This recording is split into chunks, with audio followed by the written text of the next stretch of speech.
Hello, friends, and welcome to the Daily Devo with Dot, where we are joining together for the last time in our study on peace. Can you believe we have made it all the way to the end? As we examine the last 31 days of talking of peace, I want to just bring out one statement that ties this entire study together. And that's where God reigns, peace sustains.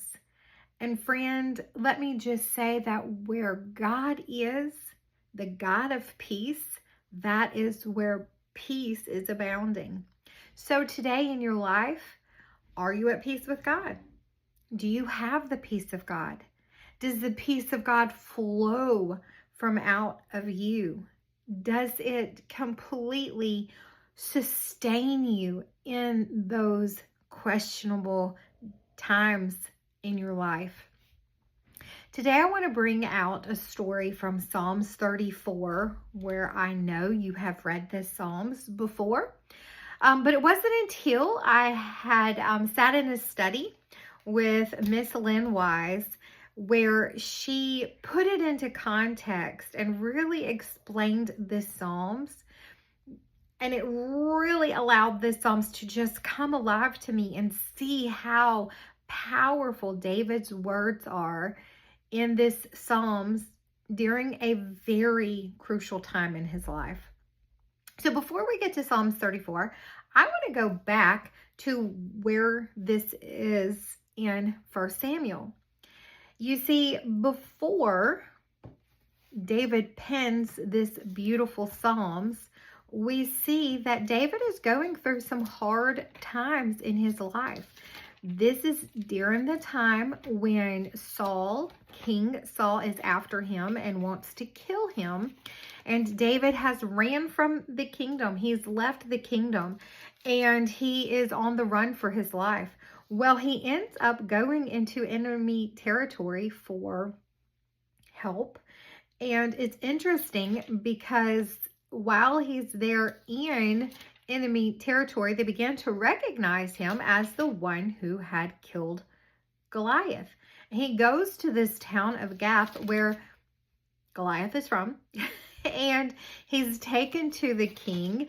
And while he's there, he begins to act like he's crazy. And the Bible says it's in 2 Samuel. Part of the story picks up in chapter 19, I believe, or 20, and then it trickles on into 21. But it begins to talk about how he begins to act crazy. So the king is like, I have no use for this crazy man. Get him out of my kingdom. And he's able to run and hide. And he goes to a cave. He hides there in a cave. And the fascinating thing is word gets out that David's hiding in this cave for his own life, not just from Saul, but now from his own enemies. Y'all remember that Goliath was a Philistine. So that Philistine territory, we see they are like aware that David's on the run. So here's David hiding out in a cave, and I'm sorry, I'm trying to talk and flip in my Bible at the same time. And let's see, chapter 21 and verse 1 is where it picks up, where it says, then, no, sorry, maybe, no, here we go, chapter 22. It says, David therefore departed thence and escaped into the cave Adullam, and when his brethren and all his father's house heard it, they went down thither to him. And everyone that was in distress, and everyone that was in debt, and everyone that was in discontented, gathered themselves unto him, and he became a captain over them. And there were with him about 400 men. Now, that fascinates me Because here is David in the midst of his own problems, in the midst of his own overwhelming ordeal, and people are coming to him for help. And this is where Psalms 34 comes into play. David says, I will bless the Lord at all times. His praise shall continually be in my mouth. My soul shall make boast in the Lord. The humble shall fear thereof and be glad. O magnify the Lord with me, and let us exalt his name together. And you can go on reading that Psalms 34 and just seeing how beautiful it is, where he goes on in verse 4 and says, I sought the Lord, and he heard, and he delivered me. Just some of the most probably familiar verses in Psalms. Oh, taste and see that the Lord is good. This poor man cried out, and the Lord heard him. Just beautiful, rich poetry right here in Psalms 34. But what was so amazing to me is in the midst of everything that's going on in David's life, and now the responsibility of 400 people, the first things out of David's mouth, his reaction, his response is not why. We talked about that yesterday. Not the why, God, why is this happening? Why are you doing this to me? No, we see that his response was, I will bless the Lord at all times. His praise shall continually be in my mouth. My soul shall make her boast in the Lord, and the humble shall hear thereof and be glad. And listen to verse 3. Oh, magnify the Lord with me, and let us exalt his name together. So a few things that I want to point out from this powerful, beautiful Psalms is a mouth of worship does not happen until there is a heart of worship. Listen, you do not all of a sudden just have this peace of God that sustains you in the midst of the storm unless you are already walking with the God of peace. The peace of God is absolutely impossible if you're not walking with the God of peace. So it is vital to say that David was very close to God. Very easy to see that David was walking with God in the midst of this trying time in his life. Are you walking with God, my friend? You can't wait till the bad day comes to start walking with him. You need to already be walking with him. So that way, when that time comes, you are already sustaining. You're already sustained by him. You're already being held by him. You're not trying to develop that relationship. It's already there. But that overflow that came out of his mouth is because it was already there and it was just pouring out. That was his first response. That was the natural thing that came out because crisis reveals what is already there. You cannot fake it in the midst of devastation. When the rubber meets the road, you've heard that expression, when it gets down to the nitty gritty, like what's in your heart is what's going to come out. And your reactions reveal your relationship with God. Let me say that again. Your reactions reveal your relationship with God. His reaction showed a steadfast heart that was already in the habit of praising God. And we see this already in Psalms 1, Psalms 2, Psalms 3. I mean, we just see where David was a man who had a heart of worship. He said, I'll bless the Lord. So he begins by praising the Lord. That's the first thing we see, is that he worshiped the Lord. He worshiped him. We see that he trusted him. just completely trusted him with the situation. He wasn't worried about it. He wasn't concerned about it. Didn't know how he was going to, he didn't know how he was going to take care of 400 people, but he did it. And so the neat thing is that, let me go back to verse 3 where it says, oh, magnify the Lord with me. I love that. When you get a magnifying glass out, and I have started wearing these little readers, when I get these out, it allows the words that I need in my Bible to become larger. So when you magnify something, it gets bigger. When you magnify the Lord, when you look on him, when you focus on him, all of a sudden he gets bigger. And in the midst of problems, you need to magnify God so he gets bigger. Don't magnify your problems because your problems will get bigger. But what you're focusing on, what you're looking at is what's going to get bigger. So magnify the Lord. Let him get bigger. Let him show you how big he really is in the midst of those hard times. All right. So he worshiped God. He trusted God. He magnified God.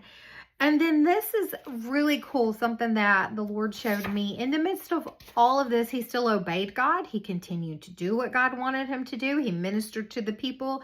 You go back into 1 Samuel 22 in that account, and you see that David just continued to move on. He continued to fight. He continued to do what he needed to do.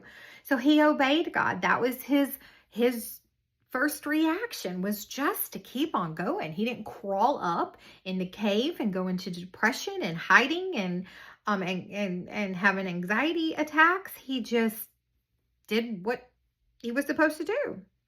He continued to live. He continued to take each day one step at a time and doing the next thing. But then I want you to look at verse number 14 because I love this. In verse number 14, it says, depart from evil and do good. Seek peace and pursue it. Those two words, do good. Do good. In the midst of trials, in the midst of tribulations, in the midst of the world being turned upside down, our nature sometimes is to withdraw and to get in our own little bubble, and we don't necessarily want to do good. We want to do what we want to do. We want to feed our flesh. We want to comfort ourselves. But here, he did good. He took in those people. He trained those people. He worked with those people. He continued to do good. So that's a vital thing in the midst of hard times. Continue to do what you're supposed to do. It's not a time to quit. It's not a time to just throw in the towel. It's not a time to just say, I can't take it anymore. And listen, we live in a day and age where people are quitting left and right because they just can't take it anymore. We got to have some backbone and we got to keep going. We've got to keep going and we've got to keep doing good. Even in the time when we're waiting on God, we are doing good. And then he ended it with saying in verse 14, ended up that verse, seek peace and pursue it. Continue to seek peace. Even though he was already walking in peace, although he was had a strong relationship with the God of peace, he continued to seek it and he continued to pursue it. And that is my challenge for us, is even though we've gotten to the end of this study and maybe we feel like, hey, we've become an expert on peace now. We are walking in peace. We've got peace. Well, continue to pursue it. Continue to seek it, because it's only when you are seeking the Prince of Peace and you're pursuing him and getting to know him that you are allowing him to rule and reign in your heart. And we know that that is the only way and the only chance that peace can rule in our hearts. So with that in mind, just remember that where God reigns, his peace sustains. So if you want his peace to sustain you, then you have to allow him to reign you. You have to allow him to rule you, and you have to allow him to be on the throne of your heart. So our verse that we have studied throughout this entire devotion, I hope you have put it to your memory. I hope that you have learned it and that you are applying it into your life. But just remember that Colossians 3:15, and let peace and the God of peace rule your hearts. That's the only way that we as women can be women of peace and walk in peace and dwell in peace and live in peace with other people and share that peace. That is part of our responsibility, is to share that peace with everyone, not just to keep it to ourselves and to hoard it, but to share it with others. So Colossians 3:15 has been our battle cry, our anthem, and I just want y'all to continue to let that verse be the verse that guides you in your peace as you continue to seek it, as you continue to